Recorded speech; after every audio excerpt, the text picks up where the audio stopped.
Hello everyone, नमस्कार। तो कैसे हैं आप सभी? मैं साक्षी अत्री आपका स्वागत करती हूँ मेरे प्यारे से परिवार केडी चाणक्य सेंटर पर। जैसा कि आप सभी को पता है, मैं आपके यूट्यूब पर आपको हिंदी करा रही हूँ आपके UP triple S C PET exam के लिए। उसमें आपके जो भी क्वेश्चंस जो हमें रिपीटेड और इम्पोर्टेंट लगे हैं वो सभी आपको प्रीवियस ईयर के हमारी हिंदी की पीवाईक्यू सीरीज में प्रोवाइड कराए जाएंगे। और जब आप इस क्लास को कर जाएंगे तो हमें विश्वास है कि आप अपना बेस्ट देकर आएंगे। ठीक है, चलते हैं इसी के साथ हम अपने क्वेश्चनों की तरफ। पहला क्वेश्चन, देवों को चढ़ाने के लिए बनाए गए दही, घी, शहद, चीनी और जल के योग को क्या कहते हैं? देवों को चढ़ाने के लिए दही, घी, शहद, चीनी और जल, यानी कि जिसमें हमें ये पांचों चीज मिलती हैं, तो उसे हम क्या कहते हैं? देवाना प्रिय कहते हैं, मधुपर्क कहते हैं, मधुराधिरस कहते हैं या फिर मधुरा मृत कहते हैं। तो उसको हम क्या कहते हैं? जो देवों को चढ़ाया जाता है उसे हम कहते हैं मधुपर्क। क्या कहते हैं? मधुपर्क। एक आपने सुना होगा, घर में जब आप पूजा वगैरह करने के लिए जाते हैं तो आपके घर वाले क्या कहते हैं? पंचामृत बनाकर ले जाओ, वहां पर पंचामृत चढ़ाना। तो पंचामृत में क्या होता है? उसमें दूध होता है। क्या होता है? दूध। लेकिन इसमें क्या है? मधुपर्क में दूध नहीं होता है। तो जिसमें दूध होगा वो क्या होगा? हमारा पंचामृत। क्या होगा? पंचामृत। ठीक है, चलते हैं नेक्स्ट क्वेश्चन की तरफ। युयुत्सु, युयुत्सु का मतलब क्या होता है? युयुत्सु शब्द का अर्थ क्या होता है? युयुत्सु यानी कि युद्ध करने का इच्छुक, जो युद्ध करने के लिए इच्छुक हो, यानी कि उसकी इच्छा हो युद्ध करने के लिए। आइए ऑप्शन को देखते हैं। पहला है युद्ध करने का इच्छुक, जो मैंने अभी बताया था। अभी और ऑप्शन को भी देखेंगे, क्या पता दूसरा इससे भी ज्यादा बेटर हो। दूसरे में बोला है दूसरों को हंसाने वाला, ये नहीं होगा। सदा अमर रहने वाला, ये भी नहीं होगा। लड़ाई में शहीद हो जाने वाला, ये भी नहीं होगा। इसका मतलब हमारा आंसर कौन सा होगा? Option number A. चलते हैं नेक्स्ट क्वेश्चन की तरफ। ठीक है, एक और बात चेक कर लेती हूँ। ठीक है, वर्ष में एक बार होने वाला, यानी कि जो वर्ष में केवल एक बार होता हो, एक वर्ष में केवल एक बार हो, यानी कि वार्षिक या फिर एक वार्षिक। और यदि 5 वर्ष में एक बार हो तो उसे क्या बोलेंगे? पंचवार्षिक, यानी कि 5 वर्ष में। लेकिन अगर कोई भी तुम्हारा काम या फिर कुछ भी आपका A to Z आपका वर्ष में 2 बार होता है तो हम उसे क्या बोलेंगे? क्या द्विवार्षिक बोलेंगे? नहीं, उसे हम क्या बोलेंगे? अर्धवार्षिक। यानी कि एक वर्ष में 2 बार काम होना, 6-6 वर्ष के अंतराल पर होना, तो हम उसे क्या बोलते हैं? अर्धवार्षिक। ठीक है, तो ऑप्शन नंबर कौन सा हो जाएगा हमारा? वार्षिक, वर्ष में एक बार होने वाला। चलते हैं नेक्स्ट क्वेश्चन की तरफ। मन को हरने वाला, यानी कि जो हमारे मन को हर ले, हमारे मन को भा जाए, यानी कि मनोहर। ऑप्शन को देखते हैं। मदमेही, मदमेही कैसी होती है? एक ऐसी स्त्री जो नशे में, अपने ही नशे में चूर्ण हो। ठीक है, एक होता है मदमस्त, जो अपनी ही दुनिया में मस्त हो, खुश हो, कुछ भी हो और अपनी ही दुनिया में हो, किसी दूसरे से उसको कोई भी मतलब ना हो। तीसरा मर्मांतक, ये भी नहीं होगा। चौथा क्या हो जाएगा? मनोहर, मन को हरने वाला। तो हमारा कौन सा सही है? Option number D. आइए चलते हैं नेक्स्ट क्वेश्चन की तरफ। नेक्स्ट क्वेश्चन है, जिसे इंद्रियों से अनुभव न किया जा सके, यानी कि जिसे हम अपनी इंद्रियों से अनुभव न कर सके, यानी कि ऐसा व्यक्ति जिसे हम अपनी इंद्रियों से अनुभव न कर सके, तो उसे हम क्या बोलेंगे? अतीन्द्रिय बोलेंगे, इंद्रिय बोलेंगे, इंद्रिय शेष बोलेंगे या फिर इंद्रिय जीत बोलेंगे। तो जिसे अनुभव न किया जा सके उसे हम क्या बोलेंगे? अतीन्द्रिय। और जिसने इंद्र को जीत लिया हो उसे हम क्या कहते हैं? इंद्रजीत। ठीक है, और ये इंद्रिय जो जिनसे हमें अपना ज्ञान प्राप्त होता है, ये उसके लिए यूज होती है इंद्रिय। ठीक है, तो जिसे इंद्रियों से अनुभव नहीं किया जा सके उसे हम क्या बोलेंगे? अतीन्द्रिय। चलते हैं नेक्स्ट क्वेश्चन की तरफ। कांटों से भरा हुआ, कांटों को हम क्या कहते हैं? कंटक कहते हैं। क्या कहते हैं? कंटक, यानी कि कांटों से भरा हुआ। ये कंटक है, इसका मतलब कांटे विकीर्ण, यानी कि बिखरा हुआ या फिर फैला हुआ। तीसरा है कुचैला, कुचैला का अर्थ होता है यानी कि कोई गंदा या फिर मैला, तो हम उसके लिए क्या शब्द यूज करते हैं? कुचैला। ये क्या लिखा है? कंटक धन आकीर्ण, यानी कि कंट का कीर्ण। कंटक यानी कि कांटे और आकीर्ण यानी कि भरे हुए, तो कांटों से भरा हुआ यानी कि कंट का कीर्ण। चलते हैं नेक्स्ट क्वेश्चन की। जिस पर आक्रमण किया गया है, यानी कि जैसे मैं किसी के ऊपर आक्रमण करूं तो मैं आक्रमणकारी हूं, यानी कि मैंने किसी के ऊपर आक्रमण किया तो मैं क्या बन जाऊंगी? आक्रामक। लेकिन जिसके ऊपर मैंने आक्रमण किया है वो कौन होता है? आक्रांत। जिस पर आक्रमण किया गया हो हम उसको क्या बोलते हैं? आक्रांत। ठीक है, चलते हैं नेक्स्ट क्वेश्चन की तरफ। पृथ्वी, ग्रह, तारों आदि का स्थान वाक्यांश के लिए एक उचित शब्द, यानी कि पृथ्वी, ग्रह, तारे, जहां पर ये सभी पाए जाते हैं, तो क्या होता है? जहां पर पृथ्वी भी हो, सारे ग्रह भी हो और तारे भी हो, तो हम उसको क्या बोलते हैं? अंतरिक्ष। आइए ऑप्शनों को देखते हैं। पहला दिया है विश्व, यानी कि संसार, और दूसरे पर क्या दिया है? अंतरिक्ष, यानी कि यही होगा। धरती यानी कि पृथ्वी, और समंदर जैसे कि कोई महासागर वगैरह। तो कौन सा इसमें से सही है? ऑप्शन नंबर ये हो जाएगा बी, और ये आपका हो जाएगा सी और डी। ठीक है, एक मिनट चेंज कर देती हूँ अभी। ये हमारा ऑप्शन नंबर क्या हो जाएगा? बी। ठीक है, और ये ऑप्शन नंबर क्या होगा? सी। तो हमारा कौन सा सही है? Option number B. आइए चलते हैं नेक्स्ट क्वेश्चन की तरफ। दूसरों की बातों में दखल देना, यानी कि यदि कोई दो व्यक्ति हैं और वो आपस में बात कर रहे हैं, कोई तीसरा आए और उनके बीच में बोलने लगे, यानी कि उसे पता कुछ नहीं है, लेकिन वो भी क्या कर रहा है, उन दोनों के बीच में दखल दे रहा है, यानी कि क्या कर रहा है, उन दोनों के बीच में हस्तक्षेप कर रहा है। तो दूसरों की बातों में दखल देना यानी कि हस्तक्षेप करना, ठीक है। उपकारी, जो दूसरों पर क्या करता हो, उपकार करता हो, उपकार की भावना रखता हो, ठीक है। तो कौन सा हुआ, हस्तक्षेप। दूसरों की बातों में दखल देना यानी कि हस्तक्षेप। चलते हैं नेक्स्ट क्वेश्चन पर। जो देने के योग्य हो, यानी कि जिसे दिया ही जाए, यानी कि जो दे हो। जैसे एक एग्जांपल देती हूँ, आप दुकान पर गए, कुछ भी सामान लेकर आए, आपने बोला कि अंकल हम आपको शाम को रुपए देकर जाएंगे, तो आप उनको शाम को रुपए देकर ही आओगे, क्योंकि वो क्या है, वो देने के योग्य हैं। वो ऐसे नहीं है कि नहीं योग्य नहीं, आप सामान लाए हो तो आपको बदले में क्या देना होगा, रुपए देने होंगे। तो जो देने के योग्य हो उसे हम क्या बोलते हैं, दे, और जो पीने के योग्य हो उसे क्या बोलेंगे, पेय। और जैसे कोई दान करता है तो दान यानी कि आप अपनी इच्छा से किसी को कुछ भी देते हो, वो किस में आ जाता है, दान में, ठीक है। चलते हैं नेक्स्ट क्वेश्चन की तरफ। जो स्वेच्छा से सेवा करे, यानी कि जो अपनी इच्छा से, स्वेच्छा यानी कि स्वयं की इच्छा से, जो अपनी इच्छा से किसी दूसरे की सेवा करे। ये नहीं कि कोई जबरदस्ती आपसे बोले कि नहीं आपको उनकी सेवा करनी है, नहीं, जो अपनी इच्छा से स्वयं सेवा करे, हम उसे क्या बोलते हैं, नौकर बोलते हैं। नहीं, नौकर तो मनी के बदले काम करता है ना। एक स्वयं पाकी, एक स्वयं सेवक। चौथा ऑप्शन दिया है उपयुक्त में से कोई, एक से अधिक, या फिर उपयुक्त में से कोई नहीं। यानी एक से अधिक है तो आप ये वाला ऑप्शन लगाएंगे, यदि एक है तो आप उनमें से ही लगाएंगे, और यदि इनमें से कोई भी नहीं है तो आप कौन सा ऑप्शन लगाएंगे, ऑप्शन नंबर ई। तो जो स्वयं से अपनी इच्छा से किसी की सेवा करता है हम उसे बोलते हैं स्वयं सेवक। स्वयं सेवक किसके लिए प्रयोग हुआ है, पुरुष जाति के लिए। अगर स्वयं सेविका होता तो वो किसके लिए यूज होता है, स्त्री जाति के लिए, ठीक है। चलते हैं नेक्स्ट क्वेश्चन की। ईश्वर में विश्वास रखने वाला, यानी कि ऐसा व्यक्ति जो ईश्वर में विश्वास रखता हो तो हम उसे क्या कहते हैं, आस्तिक। और जो ईश्वर में विश्वास ना रखता हो हम उसे क्या कहते हैं, नास्तिक। तो इनमें से कौन सा ऑप्शन हो जाएगा, ऑप्शन नंबर ए। भक्त कौन होता है, जैसे ऐसा कोई व्यक्ति जो किसी भगवान, देवता या फिर किसी व्यक्ति को पूजता हो, तो वो उनके लिए क्या हो जाएगा, वो उनका भक्त हो जाएगा, ठीक है। और नास्तिक मैंने आपको बता ही दिया है, जो ईश्वर में विश्वास ना रखे उसे हम नास्तिक कहते हैं। किसी व्यक्ति या वस्तु को न अपनाना, यानी कि उसे अपनाने से मना कर देना। तिरस्कार होता है, जैसे किसी को भला बुरा सुना देना, उसका तिरस्कार कर देना। परोपकार यानी कि परोपकार की भावना, अपने अंदर किसी के लिए परोपकार, दया की भावना रखना। बहिष्कार यानी कि उसे क्या कर दिया, हमने अपनाने से मना कर दिया। तो किसी व्यक्ति या वस्तु को न अपनाना यानी कि बहिष्कार कर देना। चलते हैं नेक्स्ट क्वेश्चन पर। श्वेत और श्वेत, ऐसे क्वेश्चनों में आपको क्या करना है, आपको किसी भी, अगर आपको इसका अर्थ पता है तो आप स्टार्टिंग के शब्द में चेक करेंगे कि उसका अर्थ किस किस ऑप्शन में दिया है।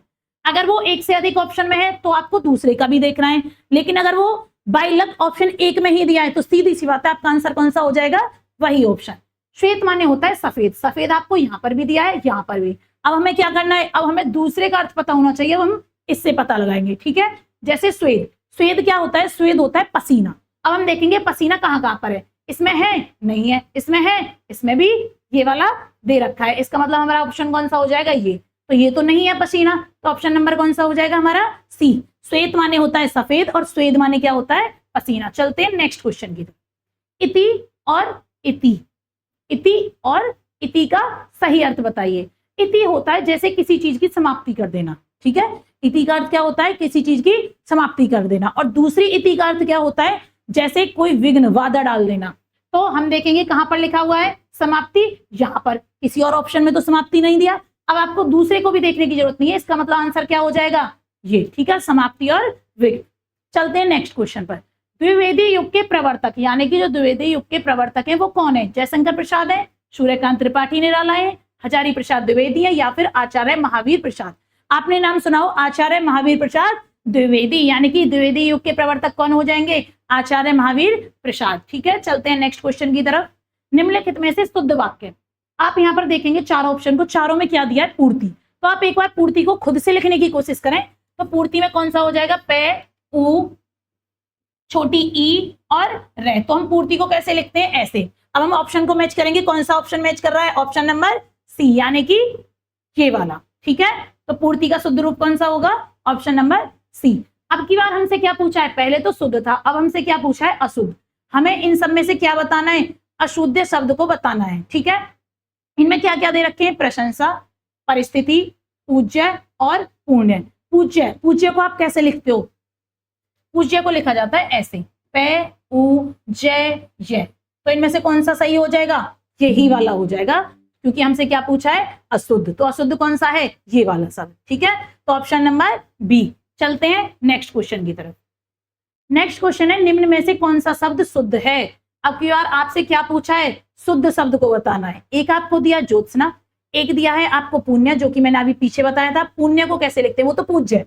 पुण्य को लिखते हैं पे उ य, यानी कि पुण्य। ठीक है, तो इसलिए ये शब्द भी क्या हो जाएगा? ये भी गलत है। क्षमा को हम कैसे लिखते हैं? उसमें 6 छतरी नहीं आती, ये वाली आती है। ठीक है, 6 छतरी है, तो 6 से ये वाला भी गलत हुआ। उन्नति को हम कैसे लिखते हैं? उ ने ते और छोटी ई, उन्नति। लेकिन यहाँ पर क्या दिया है? बड़ी ई। इसका मतलब ये भी गलत है। तो हमारा सही कौन सा होगा? ज्योत्सना में हमेशा ध्यान रखना ते और से कैसे आते हैं? छोटे छोटे, यानी कि ऑप्शन नंबर ए। ठीक है, चलते हैं नेक्स्ट क्वेश्चन की तरफ।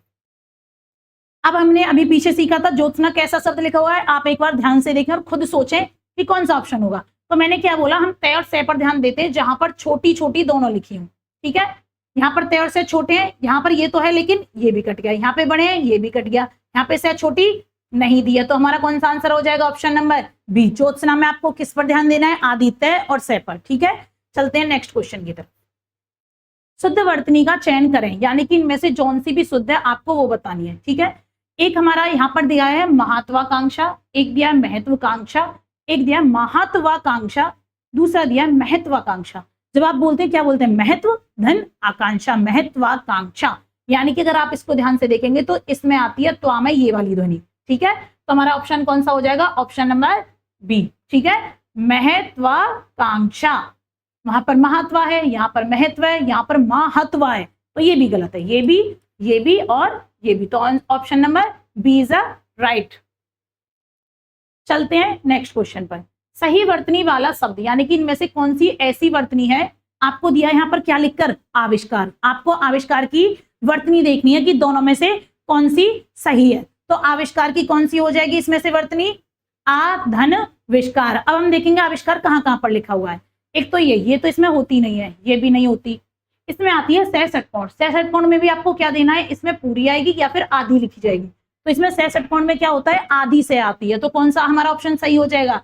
ये वाला, और सब गलत हो जाएंगे। ठीक है, तो आविष्कार में कौन सा? Option number D. चलते हैं नेक्स्ट क्वेश्चन की तरफ। इनमें से कौन सा शब्द वर्तनी की दृष्टि से क्या है? सही बताना है, सही देखना है। ऐतिहासिक होता है, ऐतिहासिक होता है, या फिर ऐतिहासिक होता है, या फिर ऐतिहासिक होता है। तो क्या होता है? ऐतिहासिक। तो ये तो हमारे वैसे भी गलत हो जाएंगे। ठीक है, ये लिख रहा है ऐतिहासिक, तो ये भी गलत। हसिक, हासिक होता है, ऐतिहासिक। ठीक है, चलते हैं नेक्स्ट क्वेश्चन की तरफ। पत्र शब्द का अर्थ नहीं है। क्या? नहीं पर ध्यान देना है। कहीं आप पत्र शब्द पहले पे देखो और पहले का ही उस पर सही लिखा हो और आप उसको ही करके और निकल लो। तो पत्र का अर्थ नहीं है। पंख होता है, लेख भी होता है, चिट्ठी इसके समान होता है, पत्र के समान होता है, लेकिन इसका अर्थ नहीं होता। पत्ता भी होता है। तो हमारा ऑप्शन नंबर हमसे क्या पूछा? नहीं वाला। तो ऑप्शन नंबर सी, यानी कि चिट्ठी। चलते हैं नेक्स्ट क्वेश्चन की तरफ। निम्नलिखित शब्दों में से कौन सा शब्द अनेकार्थी नहीं है? अनेकार्थी यानी कि उसका अर्थ एकार्थी होना चाहिए, अनेकार्थी नहीं होना चाहिए। महावीर, महान है जो वीर, तो ऐसे तो बहुत हैं, यानी कि अनेकार्थी है। हत्या, आप बताइए हत्या एक बार होती है अनेक बार? अगर एक व्यक्ति है वो मर जाए तो क्या द्वारा से जिंदा होकर द्वारा से मरेगा? नहीं, केवल एक बार, यानी कि एकार्थी। जो हमसे ऑप्शन में भी पूछा गया है, जो नहीं है, यानी कि ये अनंत, यानी कि बहुत, एक से ज्यादा। तो इसलिए कौन सा हो जाएगा? Option number B. चलते हैं नेक्स्ट क्वेश्चन की तरफ। कर का अर्थ नहीं होता है। कर, हाथ को हम संस्कृत भाषा में क्या बोलते हैं? कर बोलते हैं। टैक्स भी क्या होता है? एक प्रकार का कर होता है। और किरण भी क्या होती है? एक प्रकार की कर होती है। ठीक है, इनका अर्थ भी क्या होता है? कर। इसका अर्थ भी क्या होता है? कर, और इसका भी कर। लेकिन सूर्य को हम कर नहीं बोलते और हमसे नहीं वाला पूछा, इसलिए ऑप्शन कौन सा हो जाएगा? Option number C. चलते हैं नेक्स्ट क्वेश्चन की तरफ। जल, प्राण, पुत्र किस शब्द के अनेकार्थी हैं? यानी कि तीनों शब्द जो हैं ये किस शब्द के अनेकार्थी हैं? सार, यानी कि छोटी सी उसमें अपनी पूरी बात को कह देना, सार कहना। आपने एक वाक्य सुना होगा, जल ही जीवन है, सुना है? तो जल किससे है? अगर जल है तो हमारा जीवन है। और प्राण कब होंगे? यदि प्राण है तो हमारे जीवन है। तो इसलिए कौन सा ऑप्शन हो जाएगा? Option number B. चलते हैं नेक्स्ट क्वेश्चन की तरफ। और शब्द के अनेकार्थी शब्द समूह का चयन करें। और शब्द के अनेकार्थी शब्द, यानी कि इसके जो और अर्थ हो सकते हैं, जैसे राम और श्याम, तो यहाँ पर दूसरे व्यक्ति की बात हुई, राम तथा श्याम भी बोल सकते हैं। तो इनमें देखेंगे हम कौन सा परंतु हो सकता है, नहीं। अन्य दूसरे के लिए तो है, लेकिन क्या उसका आ जाएगा उसके साथ, नहीं। सब और परंतु नहीं, तो कौन सा हो जाएगा, दूसरा और तथा, ऑप्शन नंबर डी। चलते हैं नेक्स्ट क्वेश्चन की तरफ। निम्नलिखित में से कौन सा शब्द अन्य शब्दों से अलग है, यानी कि जो यहाँ पर 4 ऑप्शन दिए, 3 ऑप्शन आपके सेम होंगे और 1 ऑप्शन इसमें से अलग होगा, यानी कि उनसे गलत होगा, वो हमें ढूंढना है। तोय, बात, सलिल और वारी। तो तोय, सलिल और वारी क्या है, आपस में पर्यायवाची हैं, लेकिन ये बात क्या है, ये इन सबसे अलग है, तो हमें एक अलग शब्द ही पूछा है, तो हम क्या कर देंगे, बात, ऑप्शन नंबर बी। चलते हैं नेक्स्ट क्वेश्चन पर। इसमें पूछा है कि निम्नलिखित विकल्पों में से अपेक्षा का अर्थ कौन सा है, यानी कि अपेक्षा। अपेक्षा यानी कि हमें किसी व्यक्ति से अपेक्षा है, यानी कि उससे कोई हमें अभिलाषा है कि वो हमारे लिए आशा है कि वो ये काम हमारे लिए जरूर करेगा, तो हम उसे क्या बोलते हैं, हमें दूसरे व्यक्ति से क्या है, अपेक्षा है। अपेक्षा का जो विपरीत देखें तो क्या हो जाएगा, वो उपेक्षा। विलोम शब्द क्या हो जाएगा, उपेक्षा। अब हम ऑप्शन देखते हैं, अभिलाषा, स्निग्ध या फिर अंधकार। तो ये तो बिल्कुल भी नहीं होंगे, ये इसका विपरीत है, यानी कि विलोम में। तो ऑप्शन कौन सा बचा हमारा, ऑप्शन नंबर ए, यानी कि अभिलाषा। अपेक्षा का अर्थ कौन सा है, अभिलाषा। चलते हैं नेक्स्ट क्वेश्चन पर। कौन सा शब्द कनक का समानार्थी नहीं है, कनक यानी कि जो कनक का अर्थ नहीं देता है, सोना भी होता है, मक्का भी होती है और धतूरा भी होता है, तो कौन सा नहीं होता है, ऑप्शन नंबर डी, यानी कि गेहूं नहीं होता है। चलते हैं नेक्स्ट क्वेश्चन पर। इनमें से कौन सा शब्द उच्च का समानार्थी नहीं है, आपको उच्च का समानार्थी नहीं है ये शब्द बताना है। उच्च जैसे कि कोई टीला है तो ऊंचा भी होगा, तो इसका मतलब ये उच्च है। श्रेष्ठ व्यक्ति कैसा होता है, अपने पद पर ऊंचा होता है। ऐसे बड़ा, आपने देखा हो बड़ा कैसे होता है, ऐसे करके, यानी कि चौड़ाई में बड़ा, लंबाई में कैसे होगा, ऊंचा। बड़ा कैसा होता है, इसका विपरीत शब्द। तो हमसे क्या पूछा है, जो इसका समानार्थी नहीं है, यानी कि कौन सा हो जाएगा, ये। उठा हुआ भी कैसा होता है, ऊंचा होता है, तो ऑप्शन नंबर सी। ठीक है, आज आपकी क्लास में इतने ही क्वेश्चन रखे गए हैं। उम्मीद करती हूँ कि आप सभी को ये क्वेश्चन बहुत ही अच्छे से समझ में आए होंगे, और जब आप इस क्लास को करके जाएंगे तो आप अपने एग्जाम में एकदम बेस्ट दे पाएंगे। तो आप अपनी तैयारी को ऐसे ही अच्छे करते रहें, अपना ध्यान रखें, स्वस्थ रहें। इसी के साथ मैं विदा लेती हूँ, धन्यवाद।